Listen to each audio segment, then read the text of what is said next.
Welcome to the Fresh Start Family Show. I'm your host, Wendy Snyder, powerful parenting educator and family life coach. And together we are going on a journey to help you expand your heart, learn new tools, and strengthen your family so you can build the family legacy of your dreams. Take a deep breath and get ready to be poured into with some fresh start inspiration. Let's do this. Hello, families, and welcome back to a new episode of the Fresh Start Family Show. We're so happy you're here. What's up? What's up? I've got Terry here with me today, and we're going to chat about paradigm shifting and how we can upgrade our lenses when we are parenting and raising little human souls that grow up to be big human souls, and how doing that can really update and upgrade our legacy in the most beautiful way. So welcome to the show, Terry. Thank you. Upgrading lenses. Yeah, it's going to be good. It's like, I remember Terry's been working at a sunglass brand for the last few years as their head of creative. And I remember when you first started working there, I was like, oh, this is perfect, because there is a difference when you wear a normal pair of sunglasses and then you put on a pair of polarized sunglasses and you're anywhere near the ocean. It just changes the entire thing. Like, it's the same ocean, but it looks so much different when you have a polarized lens. Like, you can almost see the reef. You can see why does that happen? Do you know anything about that from a product perspective? It reduces glare. Okay. I guess like reflections and glare get filtered out, leaving kind of like a flatter scene. So you can see through what normally would be like these harsh reflections, which usually you can see in the water. That's because like the water is like a big reflector. It takes away most of that. You can really see it even more. Like, so when you talked about lenses, I was thinking photography. A polarizer on like a camera lens, you can actually like get these ones where you can spin it to where it's like it's on and then it's off. And it's amazing to be able to turn it on and off and see how different the whole scene looks. Yeah, that's so cool, because I mean, I wasn't expecting it to speak about this analogy, but here it is. It's really cool because in the realm of parenting, this is... I thought this was a photography podcast. This is a direct reflection, though, of like, when you parent from a very like unintentional, or I should say, I mean, every parent on the planet goes into parenting with a strong intention, right? Like a good intention. But what I mean is when you don't quite realize what's happening, there is all these things that get brought into your behavior and the way you treat your kids and the way you talk to them, discipline them, that has to do with like the reflections of, see how I tie it together, babe? The reflections of your family lineage, the way your mom always got you to do what she wanted you to do, or your parents had you learn a lesson after you made a mistake. It's very like reflective of just the way you see the world, which, as Stephen Covey says, is not as it is, it's as you have been conditioned to see it. So I love that analogy of like taking away the glare and the reflection and just looking at it from a place of, what do you believe in? I mean, we are full-blown adults, parenting and raising young kids now. Like, we really do get to decide what we believe. And if we want to have the reflections and the glare come in, okay, but make it an intentional choice versus like what I see a lot of parents when they come in the beginning, they're very unaware of all the things that are influencing them, especially when it comes to reactive parenting, punishment, shame, guilt, all those types of things. So cool analogy, babe. Yeah, I could go even deeper on that one, but yeah. Okay, well, first off, listeners, if you hear some worship music today, we are recording on a Sunday. We're trying out a new thing to record before church to get into a rhythm. I told you guys I want to have Terry on the show more, and we forgot that worship band practices before our service. So if you can hear it, enjoy it. It's like the most beautiful Christmas music right now. Yeah, we meant to. We are recording like right before Christmas right now. This is like the ultimate multitask. You're like, I couldn't decide whether to listen to a podcast or some Christmas music this morning. You get a little bit of both. Yeah. And who knows? You might not be able to hear anything, I don't think which means our mics Honestly, are legit. I think our mics are legit. They're it's just us. All right. Well, we started off the start of the year with our Fresh Start community. We talked about what you and I had learned in 2025, what we were taking into 2026, always learning from the past. And we decided on our words of the year. You decided on trust. I decided on simple. And then we kicked off the new year with a really beautiful workshop for our community called the Powered Parenting Reset, where we really planned out our year and what our intention was to be able to again parent from a place of connection and relationship versus the threats and the yelling and the punishment and the shame and all that stuff. So um such a strong start to the year, and now we've got the Fresh Start Your Family book coming out into the world. Pre-orders are officially open. We've got so many incredible bonuses for you guys if you are willing to pre-order, which is just one of the best ways you can support an author. Pre-orders really tell the publisher that this book is loved and wanted. And so it's really cool because if you order on Amazon or Barnes & Noble, you won't be charged until the book ships, but you're just committing to it, which really sends that message to the publisher. So as the book comes out this year, it'll be out in May 2026, Fresh Start Your Family, Powerful Parenting to Restore Peace in the Home. We thought that we would kind of just travel through the book together over the next 11, 12 months and just hit some of the chapters, hit some of the sections. And I'm going to be doing some solo episodes too, but I just think it's so valuable to have your kind of thoughts and the way you've seen this all unfold now that, again, we're sitting at this place where we have used this work to raise a child into adulthood. We sit at the mountaintop, so to speak, and then we're able to look back and reflect on so much. And that is the one good thing about aging, right? You just get so much wisdom that you didn't have in your 30s. And now that you're really old, babe, you have more I said this in wisdom. the last episode, but I'm an unk now. So if you guys don't know the term, 50. unk is like, yeah, you're you're of the older crew. Really? I did not really know You that. didn't know unk? No, I thought it was just a cool way to say like you're like a loved, but you're like, is it like you're old? Is it like past 50 or just I think it just means like it's like a adulting older. I don't know. okay? Like Taryn was he's got a friend now who drives who's a year older than him. He goes, yeah, he goes, Dane and I were driving the other day, and he goes, we had the most unk conversation ever. We were sitting there talking about the conditions of the road. Like, Oh, oh my gosh, like, do you remember how bad this road was before it was repaved? And like, he was like, it was the most unk conversation. Lucadia Boulevard, Yeah. probably. So that's an example of using unk in a That is sense. so Yeah. funny. So yeah. I love learning the whole teenage language. It's a great example of how to take yourself out of irritation and annoyance and redirect yourself. Because really, when you're in a tone of irritation and annoyance, you are just driving yourself crazy. We cover that at Freedom to Be when we study tones.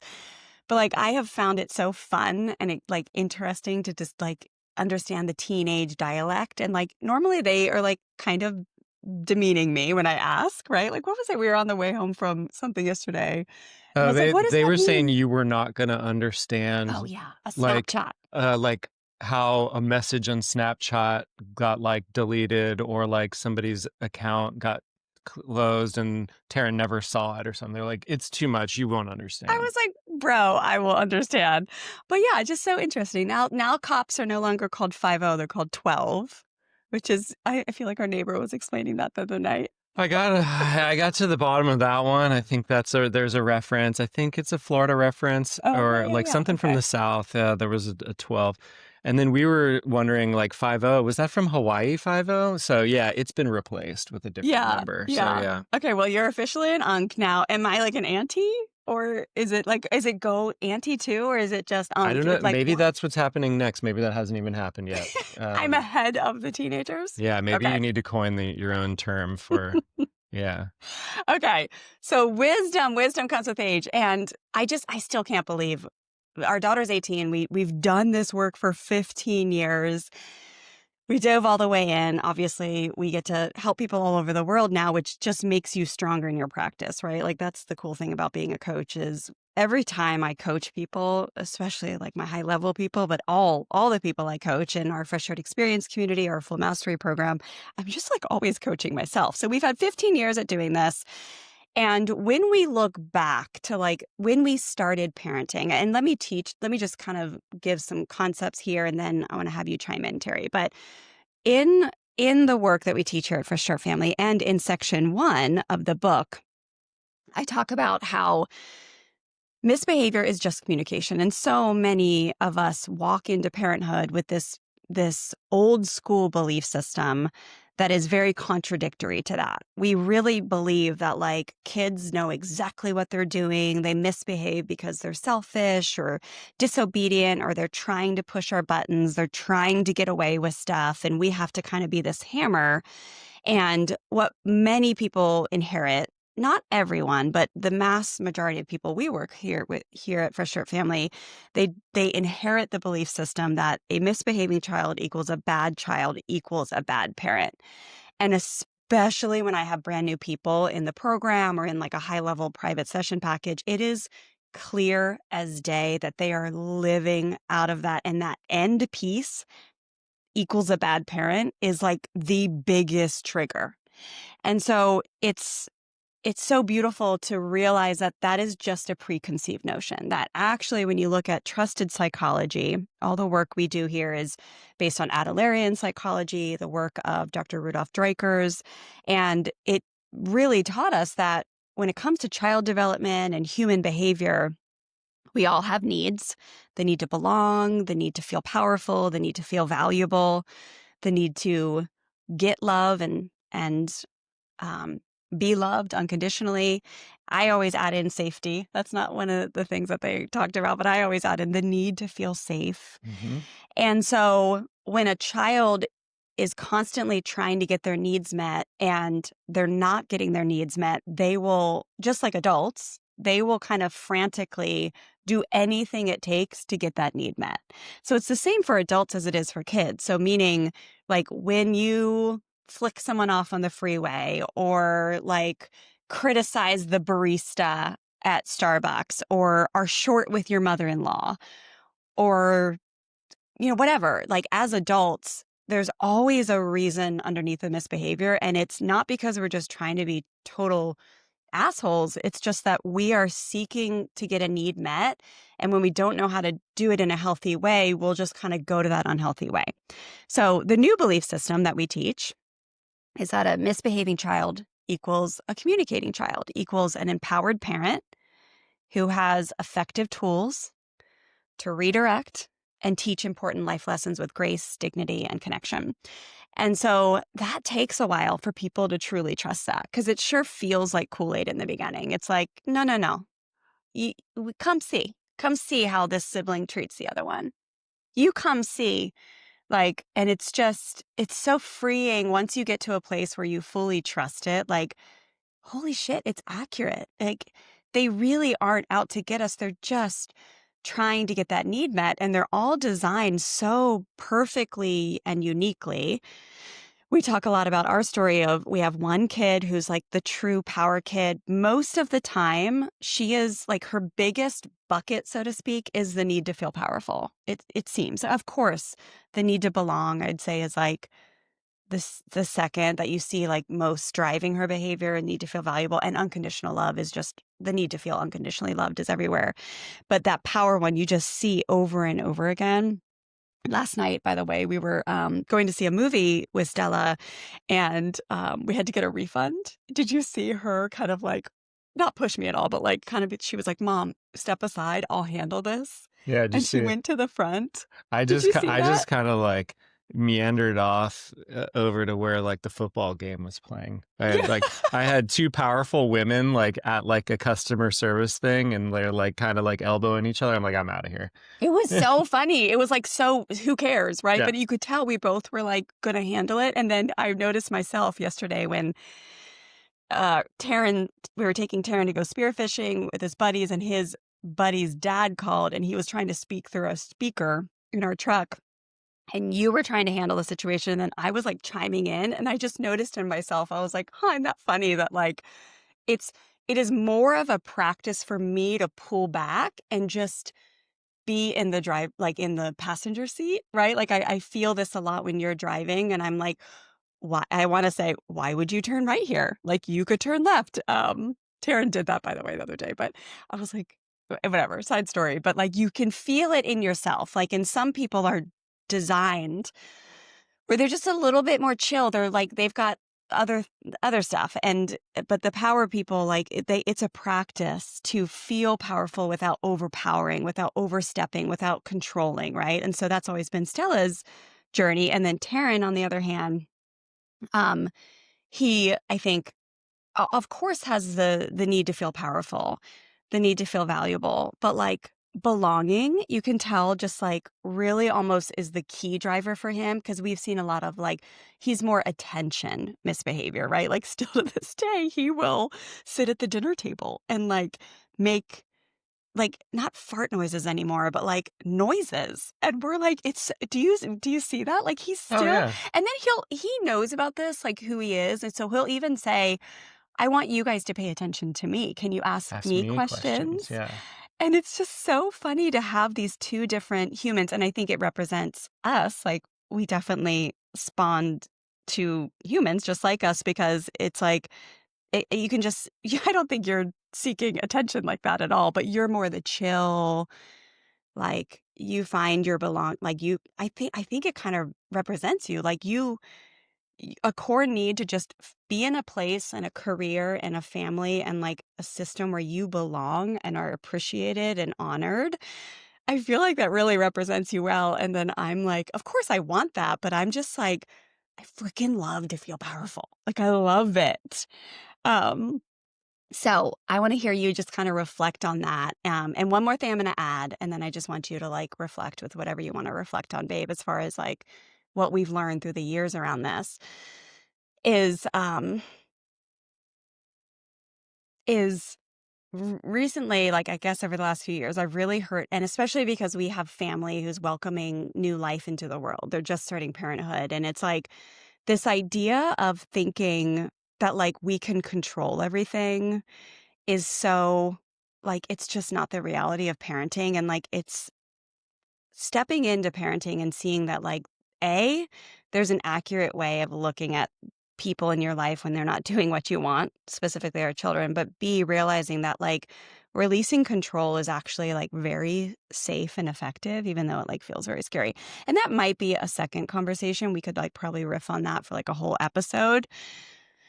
But like what do you think of when you look at our journey looking back 15 years now and just realizing that that changing our paradigm, having this updated, accurate paradigm based in trusted psychology has really helped us have this relationship with our kids where they cooperate because they want to, not because they have to. And it just, riff on that.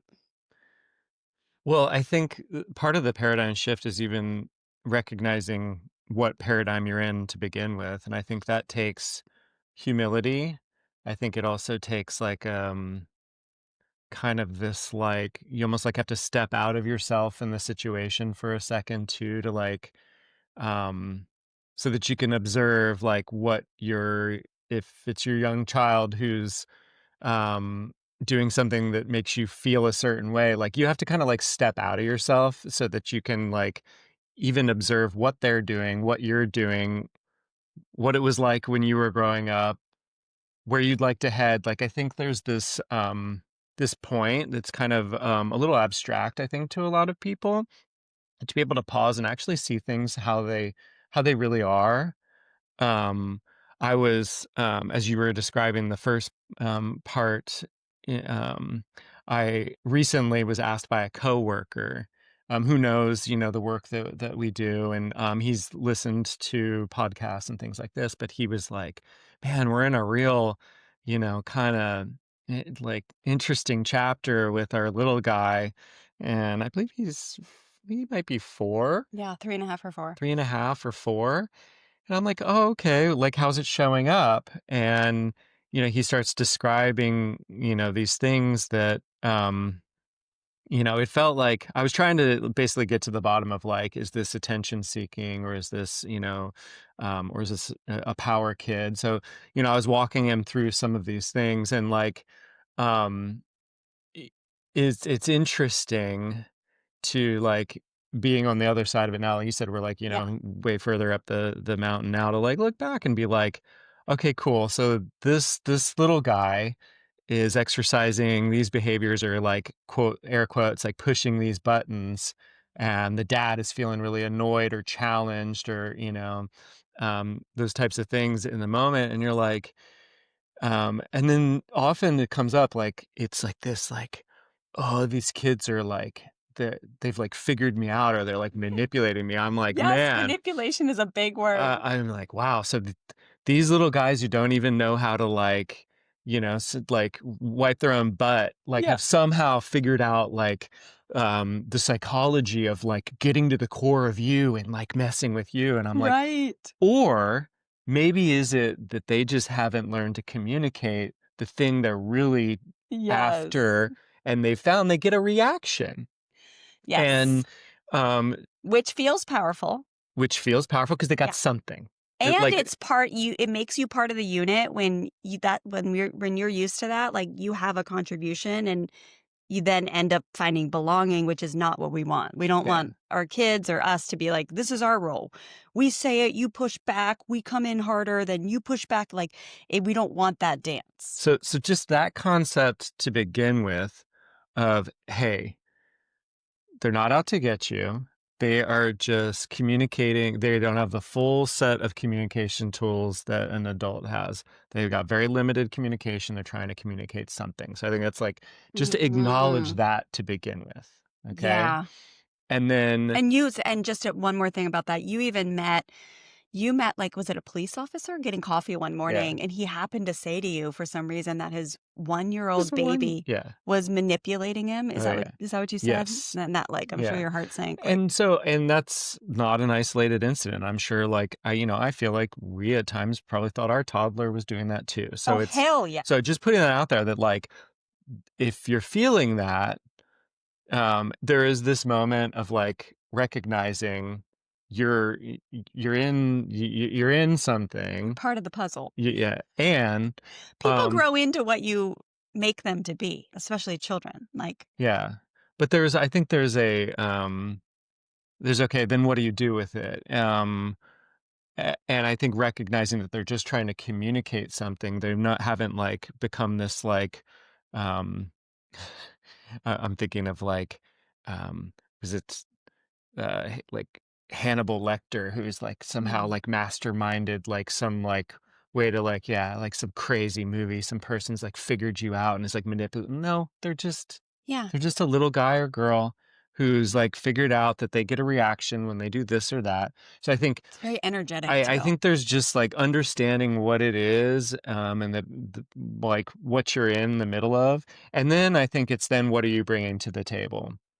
So, I think everybody's wired slightly different. I think everybody would say, "Hey, it feels good to, like, be powerful," but I think there are people that are, like, wired, like, really to be leaders and really also, like, just love to be in control. Um, Yeah. you Mhm. like you were saying, from the passenger seat or whatever, Yeah. like you're like kind of like default is to want to be in control. Yeah. You just have to recognize that. There's nothing wrong with Exactly, that. It's yeah. just what you're bringing to the table.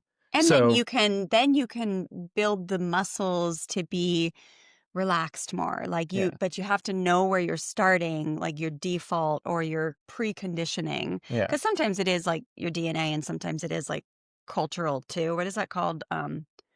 nurture versus nature. Thank you, yeah.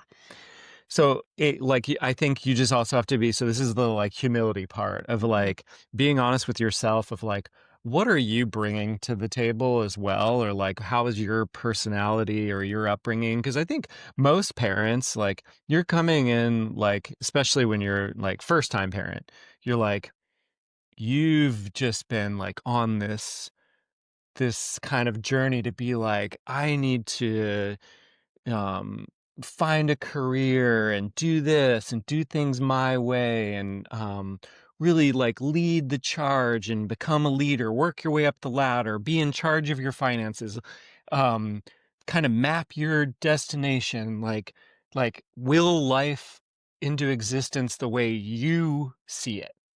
And then this, parenthood kind of dynamic comes up, and you've got this small child that, if you're already someone who's like, well, but wait, I've been training myself and I was born into this world of feeling like control is like I need to be in control. And then there's a power struggles with this small human being. You're like, hey, what the hell? Like Mm. this is not what I expected it to be. I'm supposed to be in charge, all these things. So you're like very like challenged Yeah. instead of being like, hey, I actually have more growth to do here, or I have some things that I'm bringing to the table that aren't making this easier. Yeah. And just recognize, be like, oh, wow, I'm trying to control the situation. Little guy or girl is trying to just communicate something. Let me get curious around how I might solve this um, in a way that's different than either just forcing it into existence or the way maybe you were raised or and I think that's where the paradigm shift comes is it's like, hey, there's another way, and it's that can still honor yourself. You'll actually get to know yourself better, I think, through all this work So too. true. It's You so like, true.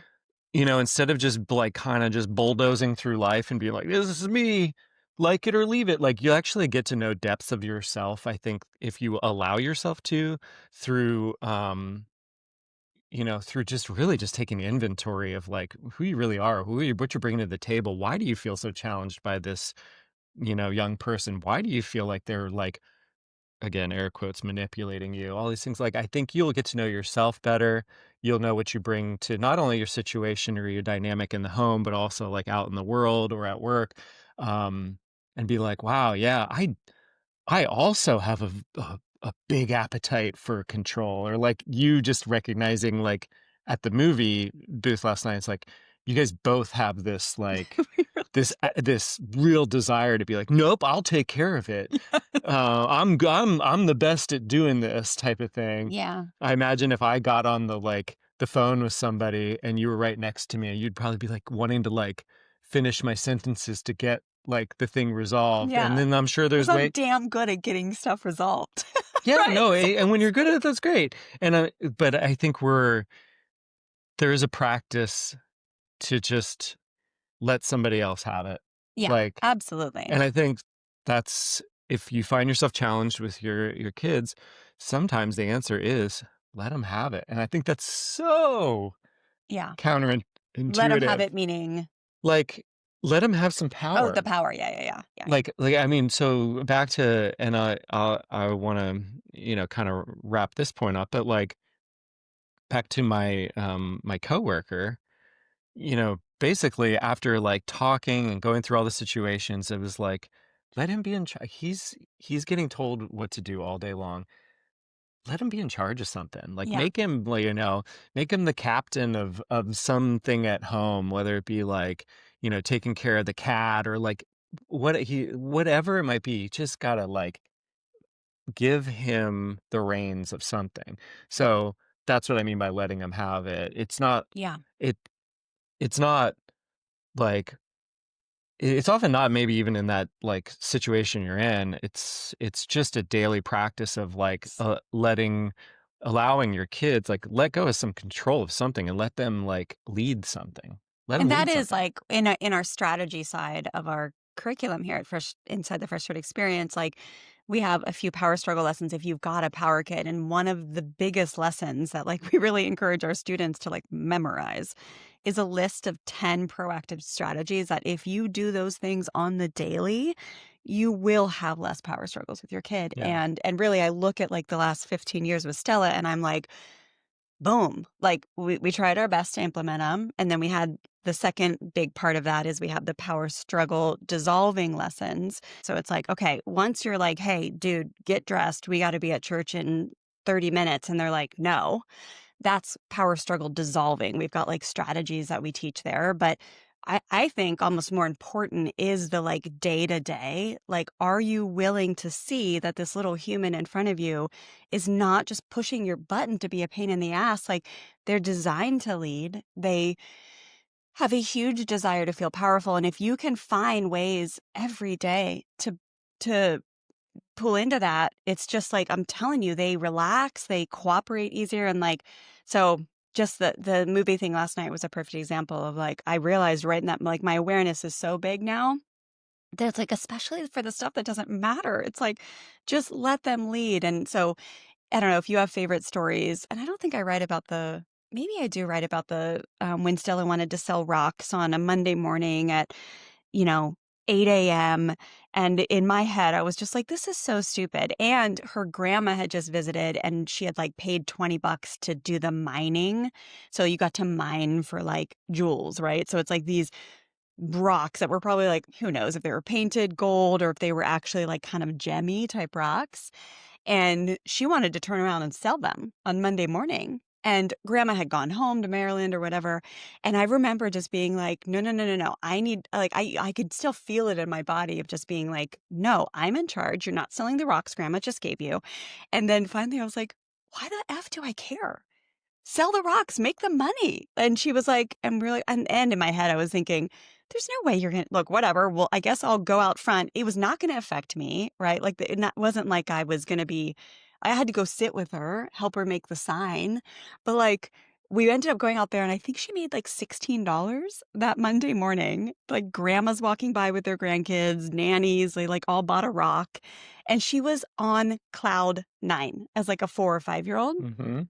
And, it was just, like, one little example, and I do think I write about that in the book of just how it's, like, little things like that in the movies last night. You just you'd be surprised how far it goes, or, like, I see a lot of parents get, like, into micromanaging their teenage daughters around their makeup, and it's just like, "Oof, encourage you to take a break." Like, let them lead, let them have expression, right? Like, believe that they're capable of working that out on their own. So there's just all these opportunities to do that. So awesome tea. Well, what a beautiful conversation. I think we'll leave it at that today. Anything else I you want would to just say? say, like, if you're, like, out in your daily life and, you're with your kids and there becomes some dynamic or some, like, situation that makes you feel uncomfortable and you find yourself, like, trying to, like, regain control, so to speak, ask yourself, "Why is it important that I control this situation, and is this an opportunity just to, like, let them lead in this?" And also remove the fear that if, like, you give them an inch, they're gonna take a mile. Just remove that and just see it as, like, there there are opportunities in a day to let your child lead something. Is this one of them? Now, if it's not, it's not. Yeah. Find another one is what would be my recommendation. Because like you said, over time, once they fill that bucket and that need to lead something themselves, like, everybody just kinda calms down because Yeah. everybody had a chance to lead something. And they're not like manically trying to get it. Like, a lot of people feel like, oh, if I give them an inch, they'll take a mile. I mean, that was like legit my belief for years. It took me a long time to get rid of that. And so just know as you're listening to this, families, especially if you're new, this takes like years to change this kind of paradigm. So just wherever you are, you're doing it. Just have patience with yourself. But I just remember thinking that, and then, like, it wasn't true. Like, the more we find that the more parents give kids power in the home, the less they demand it out in the world, right? And then the less that they're gonna engage in those pushback behaviors in their first decade, but the second decade, it just turns into rebellion. Like, they're gonna feel powerful by, doing something that's gonna piss you off, you know? So, we wanna, like, really pour into those figuring out that groove of, like, okay, give them power in the home, and they'll demand it less out in the world. Yeah, So and good. I think it's always, been helpful to, like, look at the long road too of What would you hope for when you're sending them off as an adult too? Like, do you wanna raise, a future leader, Mm. or do you want to, like, raise a minion? Yeah.